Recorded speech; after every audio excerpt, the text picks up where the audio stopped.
Big breaking news అనమాట. మనకి దేశవ్యాప్తంగా ఒక కేసు అయితే సంచలనం సృష్టించింది. అదే వచ్చేసరికి మదురై కోర్టు వచ్చేసరికి 9 మంది పోలీసులకి ఉరిశిక్ష విధించాలని అనుకుంది. అసలుకి అది నిజమా లేకపోతే ఫేక్ అనేది ఈ వీడియో చూడండి, మీకు అర్థమవుతుంది. అంటే ఈ కేసు వచ్చేసరికి మనకేంటంటే జూన్ 19, 2020లో వచ్చేసరికి, అంటే మనకి కరోనా టైంలో మనకేంటి బిన్నెట్టు అలానే జయరాజ్ అని ఒక తండ్రి కొడుకులు ఉన్నారనమాట. వాళ్ళు ఏం చేశారు, లాక్డౌన్ సమయంలో వచ్చేసరికి అంటే ఏదైతే టైం ఇచ్చారో ఆ టయానికి మించి షాప్ తెచ్చారని చెప్పేసి అక్కడ ఉన్నటువంటి మనకి ఈ కేసు వచ్చేసరికి తమిళనాడు అనమాట.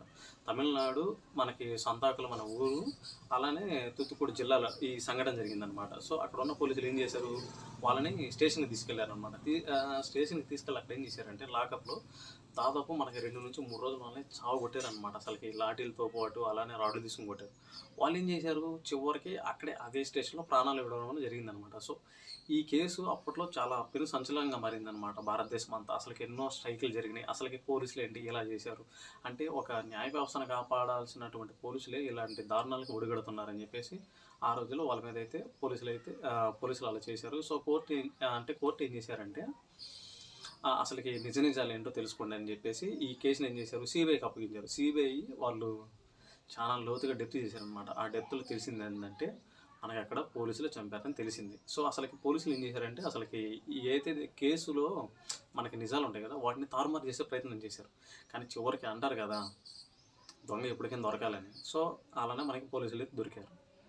ఈ కేసు అనేది అసలుకి చాలా అంటే చాలా ఇదిగా జరిగిందనమాట. మనం ఇక్కడ ఇంకా కొన్ని ముఖ్యమైన విశేషాలు మాట్లాడుకోవాలన్నమాట. విషయాలు అవేంటంటే, సరే పోలీసులు లాటప్ అంటే మనకి చంపేశారు, ఓకే. సో అప్పటికే నిజాలు ఒప్పుకోవాలి కదా. కానీ ఎప్పుడైతే సిబిఐ ఎంటర్ అయిందో అప్పుడు వాళ్ళు నిజాలు ఒప్పుకున్నారన్నమాట. సో మా వాళ్ళే చనిపోయారు అంటే. ఇక్కడ ఇంకొక నిజం మీకు చెప్తానండి.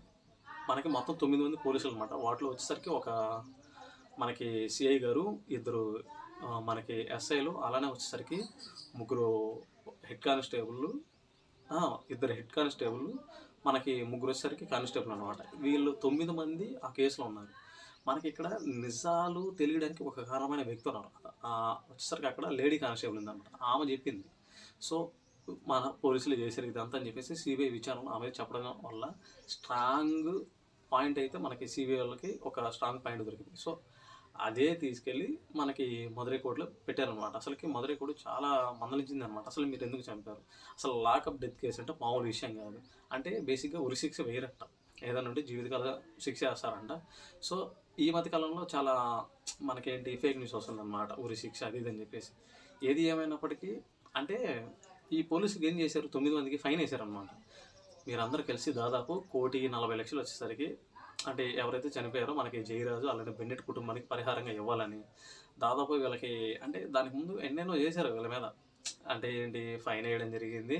సో ఈరోజు ఏం చేశారంటే, వాళ్ళకి పూర్తిగా కేసు అనేది తీర్పిచ్చారనమాట. అది కూడా దాదాపు మనకి 6 సంవత్సరాల తర్వాత జయరాజ్ బెన్నెట్ కేసు అనేది ఒక మూలక రావడం జరిగిందనమాట. ఎందుకంటే దోషులు ఎవరో తెలిసిందనమాట.